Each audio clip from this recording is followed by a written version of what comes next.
Alors bonjour, bienvenue dans ce petit vidéo là pour vous expliquer un peu ce que vous avez à faire pour le devoir Space. En même temps, je vais vous donner un exemple. Je vais faire une petite portion du travail pour vous là, euh, pour un exemple qu'on prendra avec le commerce Sears par exemple, qui est très d'actualité. Évidemment, ce n'est pas un commerce que vous pouvez choisir. Et je ferai une petite portion dans ce petit vidéo là pour Sears, de façon à ce que vous compreniez bien ce que vous devez faire, comment vous devez réfléchir. Donc, objectif d'apprentissage pour le travail, c'est évidemment de bien comprendre l'approche space et de pouvoir évaluer le positionnement stratégique d'une entreprise. Donc, vous avez à choisir un commerce de détail que vous allez analyser. Je vous suggère fortement de prendre un des deux commerces que vous avez choisi pour le travail de client mystère, parce que vous allez déjà avoir visualisé et analysé un peu, du moins pour la moitié du devoir de client mystère, là, un de ces deux commerces-là ou ces deux commerces-là. Donc, ça va vous faciliter la tâche. Là. Vous n'aurez pas à recommencer euh, un autre commerce. Si vous êtes une équipe de trois, vous devez choisir deux commerces et non pas un commerce. OK? Alors, le travail à faire, c'est d'abord de choisir un commerce. Ensuite, vous allez identifier deux concurrents directs de ce commerce-là. OK? Donc, vous allez, évidemment que si vous prenez un de vos clients, un de vos commerces que vous avez choisi pour le devoir client mystère, vous aviez à choisir deux commerces dont un était un concurrent. Donc, vous avez déjà un concurrent de trouver. Là. Alors, il faut en trouver deux concurrents pour avoir une bonne connaissance de la concurrence, puis comment ce client-là, avec qui ce client-là se bat, ce commerce-là se bat.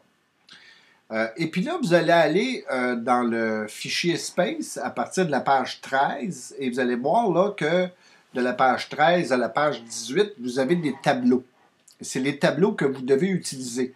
Donc, vous allez attribuer au commerce de détail que vous avez choisi un score, une note, selon les quatre facteurs en répondant aux 40 questions bien établies ou 40 facteurs bien établis. Vous allez voir que pour chacun des facteurs, il y a 40 portions, 40 questions auxquelles il faut se poser là, une réflexion. Donc, il s'agit d'assigner des scores selon votre perception de l'entreprise à la suite d'une discussion que vous ferez en équipe. Donc, pour chacun des quatre groupes de facteurs, vous répondez aux 10 questions et vous allez établir une moyenne sur 10. Puis ensuite, vous allez aller reporter ça sur le dernier graphique qui est à la page 18, je crois, pour pouvoir déterminer un peu quel est le positionnement. Alors, moi, je vais le faire pour Sears. Alors, le travail comporte quoi? Il comporte une page de garde, une page d'introduction. Vous allez devoir me présenter un texte d'une page sur le positionnement stratégique de l'entreprise en vous basant sur vos résultats. Vous allez devoir me donner des tableaux bien remplis pour les scores que vous allez avoir attribués sur les 40 facteurs analysés. Puis vous allez devoir me faire me reproduire un tableau stratégique là, tel qu'il est proposé à la page 18 là, du document Space. Euh, donc, ce qu'on va faire pour que vous compreniez bien votre devoir, vous avez à me le remettre à la leçon 9. À la leçon 8, lorsqu'on reviendra de la semaine de relâche, parce que vous avez un cours de libéré pour faire ce devoir. Vous avez votre semaine de relâche. Et lorsqu'on revient de la semaine de relâche, on va débuter la leçon 8 avec une période de questions sur le devoir. Donc, vous allez pouvoir, là, si vous avez des questions, me les poser. Et vous allez pouvoir peaufiner et terminer votre devoir pour me le remettre à la leçon 9. OK? Alors donc, bien lire là, le document sur le devoir à faire. C'est quand même assez clair. Il y a un exemple de réponse que j'ai commencé à vous écrire là, sur Sears, comment vous devez répondre au niveau des facteurs critiques, de vos commentaires, des actions à prendre. Donc, j'en ai mis un exemple pour Sears. Ce qu'on va faire pour Sears, là, on va aller prenez votre tableau à la page 15 dans le document Space. Vous avez là les facteurs déterminant les avantages compétitifs. Alors, je vais faire ce bloc-là au complet des 10 questions pour Sears. Et il s'agit pour vous de faire la même chose pour votre commerce, pour en fait les quatre tableaux, là, à partir de la page 13 jusqu'à la page 17, là, vous devez faire les 4 facteurs en soi. Donc, commençons par les avantages compétitifs de Sears. Alors, voici l'exemple. On est dans le cas de Sears, on est dans le tableau de la page 15. On veut déterminer les facteurs déterminant les avantages compétitifs de Sears. Bon, alors, si on prend le premier facteur pour les avantages compétitifs, c'est un facteur qui s'appelle part de marché. Alors, la part de marché, elle varie de petite à grande. Alors, d'après vous, là, si on prenait Sears, quelle est sa part de marché à Sears si on compare que Sears évolue dans une industrie où il y a des concurrents comme Target, Walmart, il y a des concurrents comme Simons, comme Labé, qui sont là, présents, de très gros commerces. En plus, ben, il y a des petits détaillants aussi indépendants qui sont concurrentiels à Sears, évidemment. Donc, quelle est la part de marché de Sears dans l'industrie de la mode? Est-ce qu'elle est petite ou grande, d'après vous? Sur un score en l'air de 0 à 10. Évidemment, 10 étant Sears contrôle une grande part de marché, 0 étant Sears contrôle une très petite part de marché. Bon, moi, je donnerais une note environ autour de 1 ou 2. Hein? La part de marché de Sears, elle est quand même très petite si on compare à toute l'industrie en général sur ce type de commerce grand magasin. OK? Donc, je mettrais une note, je dis 2, 3, ça peut être 3 aussi. Alors, je m'arrête et je mets une note de 3. Je justifie ça comment? Ben, je dis que Sears est dans une industrie où il y a de très gros concurrents, très présents, l'aubainerie, Walmart, à la limite même Winners, Labé, Target, Simons. Et donc, Sears est dans une industrie où il ne peut pas contrôler une très grande part de marché à lui seul. Hein? Donc, sa part de marché, même si on vend quand même assez, elle est quand même très petite. Donc, fixons ça à 3. OK? Après ça, on va aller voir la qualité du produit. Est-ce que les produits présents chez Sears sont des produits de qualité inférieure ou supérieure? Bon, c'est quand même des produits de bonne qualité chez Sears. On s'entend. C'est pas des produits de mauvaise qualité. C'est pas un commerce qui a une réputation d'avoir des produits de mauvaise qualité. Donc, en soi, on le met où, Sears, au niveau de la qualité de ses produits? Entre une échelle de 0 à 10, moi, je le positionnerais dans un niveau qui serait autour de 6, 5 ou 6. C'est quand même une bonne qualité moyenne, acceptable. Et donc, c'est en soi, il est perçu aussi comme un commerce de qualité quand même acceptable. Même on pourrait mettre 7. Hein? C'est moyen supérieur, c'est pas une qualité inférieure de produit. Donc, on pourrait dire qu'au niveau de la qualité du produit, Sears, dans ses facteurs déterminants au niveau de l'avantage compétitif, on pourrait lui attribuer une note de 7. Après ça, le cycle de vie du produit. Est-ce qu'il est en déclin ou en introduction? Mais encore là, une fois, Sears, c'est un commerce qui quand même essaie de se garder à la fine pointe de la mode. Puis où les variations sont quand même pas aussi fréquentes qu'on a comme dans des commerces comme Zara, par exemple, là, où à chaque saison, on change les collections. Donc, à chaque saison, on est en introduction de nouveaux produits à la fine pointe de la mode. Il y a des produits qui sont quand même beaucoup plus de base chez Sears. Donc, dans le cycle de vie du produit, Sears, moi, je lui attribue une note de 5. Hein? Après ça, au niveau de développement de produits, est-ce que c'est lent ou rapide? Est-ce que Sears s'est reconnu comme étant une entreprise qui développe des nouveaux produits, qui amène des nouveautés? Ou est-ce que c'est un commerce qui suit la mode, peut-être des fois même un petit peu en retard? Je pense qu'il est beaucoup plus du côté lent. Donc, à Sears, j'attribuerais pour le développement de produits, moi, une note de 4 à peu près. Euh, Après ça, au niveau du prix compétitif, est-ce que les prix chez Sears sont concurrentiels? Ben oui, évidemment, sont quand même assez concurrentiels, je pense. Est-ce que c'est supérieur au niveau compétitif ou inférieur? Moi, je dirais que c'est quand même assez supérieur au niveau compétitif.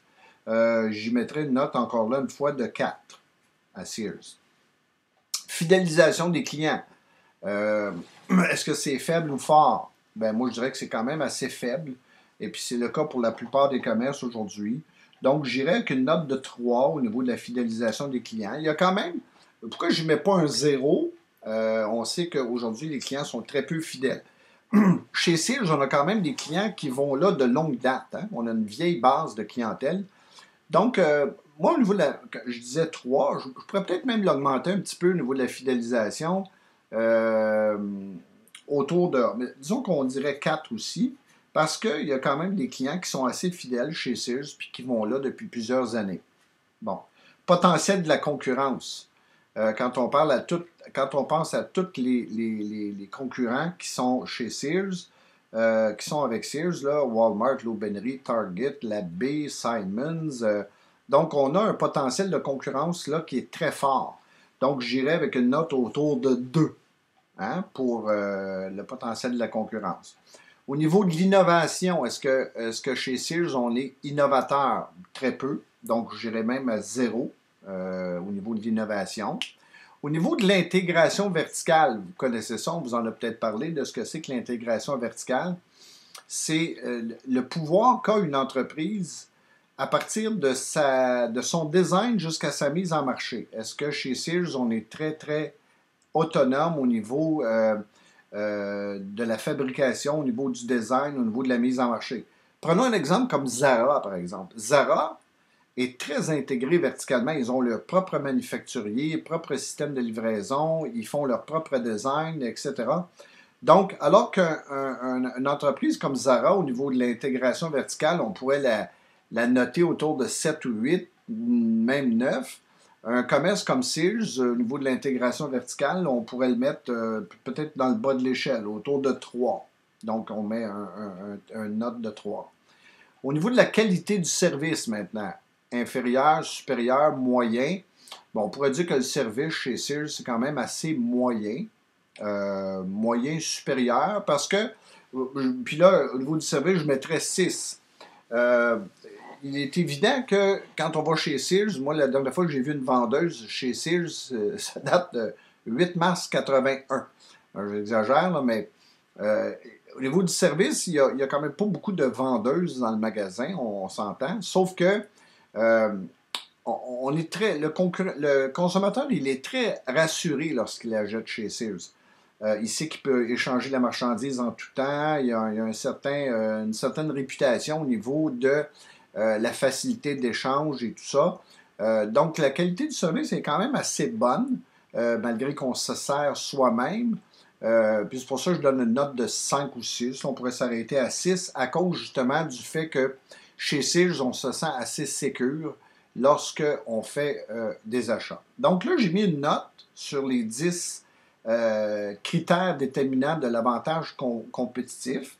Et là, ce que je vais faire, c'est que je fais la somme des notes que j'ai données dans le tableau et je divise par 10, ça va me donner ma moyenne sur 10. Alors 7, 10, 15, je calcule, 19, 23, 27, 28, 29, 30, 31, 32. Alors j'obtiens une note de 38 que je divise par 10. Évidemment, ça me donne une note de 3,8 sur 10 en ce qui concerne l'avantage compétitif. Alors 3,8 sur 10, je prends ça, ma moyenne, et évidemment, après avoir fait la moyenne, là, je devrais parler des facteurs qui m'ont fait déterminer mes notes. vous allez me devoir donner des commentaires et des actions à prendre. Vous allez voir dans le feuillet de l'explication du devoir, je vous explique là pour chacun un exemple de justification de facteurs critiques et de commentaires puis d'actions à prendre pour Sears. Donc ensuite, lorsque j'ai fait ma moyenne, avantage compétitif de l'entreprise, j'ai obtenu une note de 3,8, c'est ça, comme moyenne. Alors, je m'en viens sur le tableau et sur le tableau, du côté, vous allez voir au niveau de l'avantage compétitif de l'entreprise, qui est du côté gauche du tableau, j'ai -1, -2, -3, -4. Donc, le petit point que je vais venir mettre sur l'avantage compétitif, c'est entre près du 4, là, je vais mettre un petit point, entre le 3 et le 4, à 3,8, sur la branche là, qui est à gauche. Et qui parle de l'avantage compétitif de l'entreprise. Donc, vous allez voir que probablement que Sears se retrouverait dans une position défensive. En fait, c'est pas ça qu'il faut faire du tout, je recommence. Comme c'est du côté négatif, 3,8, on va soustraire de 10, c'est-à-dire que 3,8 moins 10, ça va donner moins 7,2. Et c'est à 7 que je vais mettre le petit point parce que c'est du côté négatif. Donc, je vais venir mettre 7,2 du côté négatif pour l'avantage compétitif de Sears. Que ce soit pour l'avantage compétitif ou pour la stabilité de l'environnement, je devrais soustraire 10 de la moyenne pour obtenir le bon chiffre. Alors que du côté de la force financière et de la force de l'industrie, la moyenne que je conserverai, qui sera positive, je la garderai du côté positif. Alors donc, je viens de faire l'avantage compétitif de Sears, qui est à moins 7,2. Alors, allons voir la stabilité de l'environnement aussi. Faisons la stabilité de l'environnement.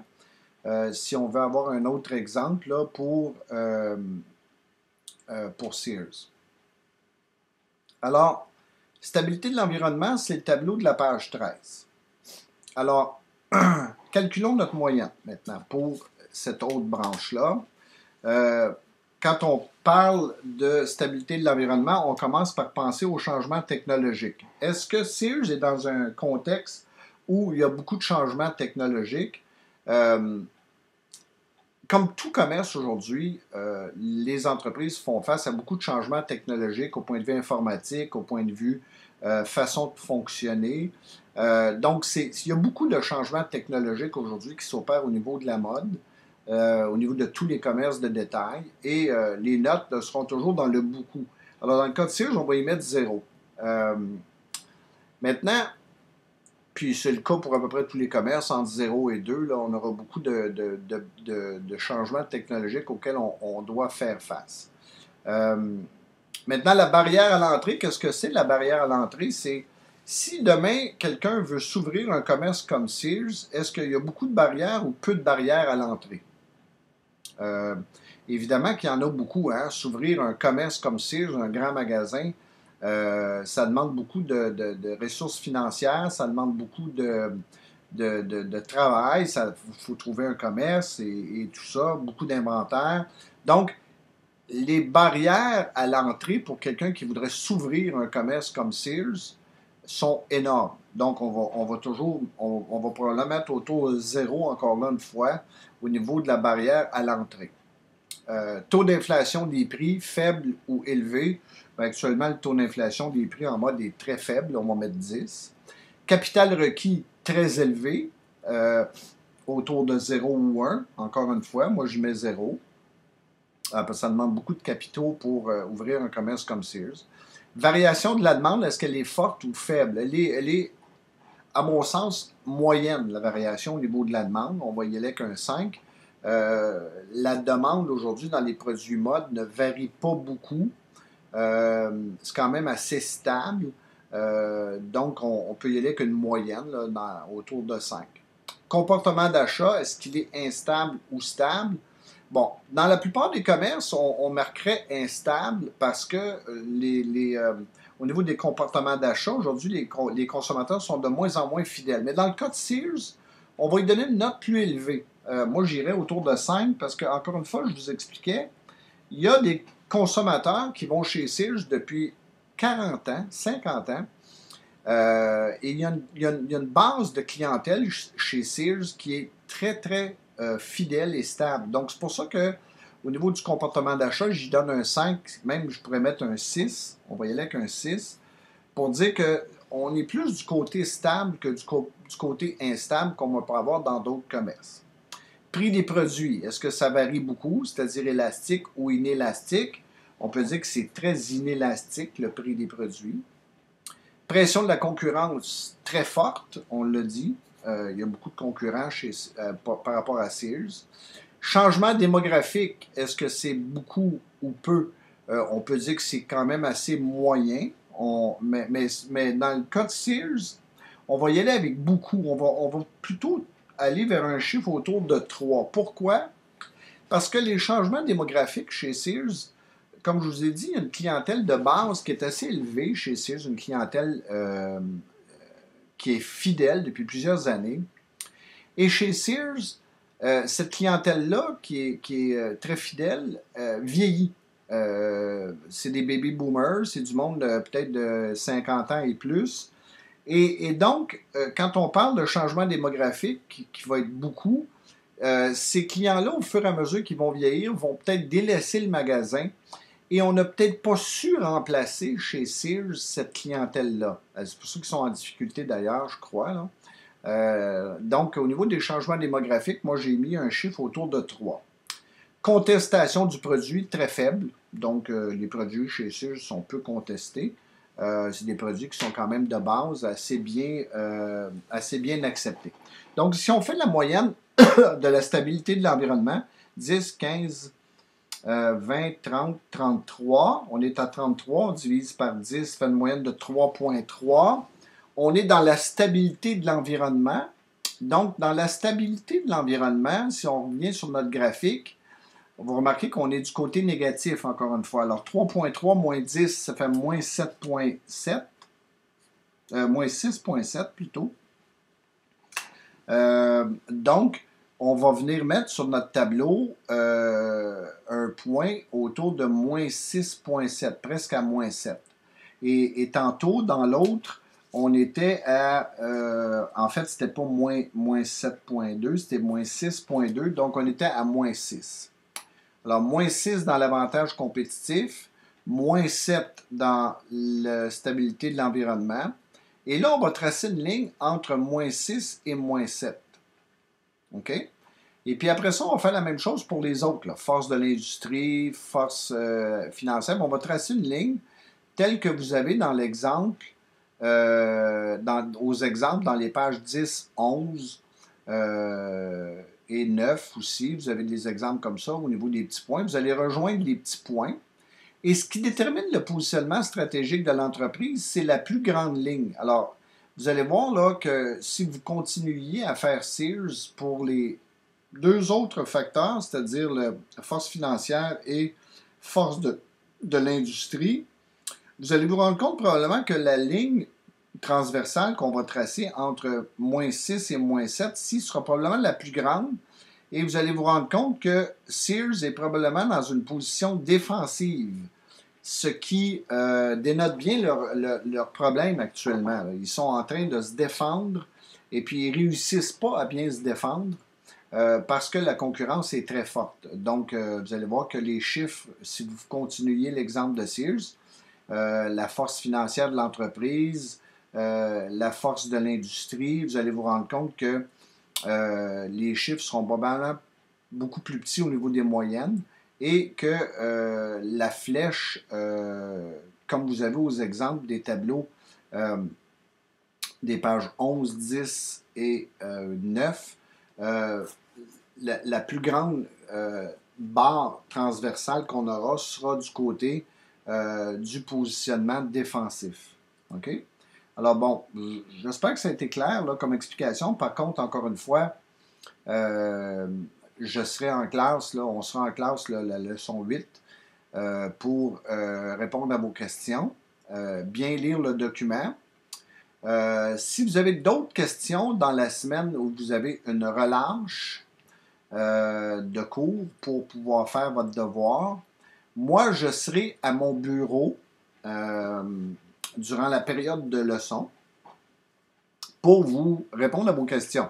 Alors, vous pouvez soit m'appeler par téléphone ou soit venir à mon bureau, le T10610, ou par téléphone au 514-325-0150. C'est le poste 2156. Alors, donc, dans la semaine avant la semaine de relâche, la leçon 7, où vous avez une semaine de libre pour faire votre devoir, je serai pendant la période de leçon à mon bureau pour répondre à vos questions, si ce n'est pas clair là, dans ce que vous avez à faire. OK? Donc, écoutez bien la vidéo que vous venez d'écouter, réécoutez-le 2-3 fois si vous voulez, ouvrez le document Space, suivez mon exemple avec Sears et c'est ce que vous avez à faire pour votre commerce, toujours en justifiant et en parlant des facteurs critiques et en donnant vos commentaires et les actions que vous pensez que l'entreprise devrait prendre pour justement avoir un meilleur positionnement stratégique. Ça va?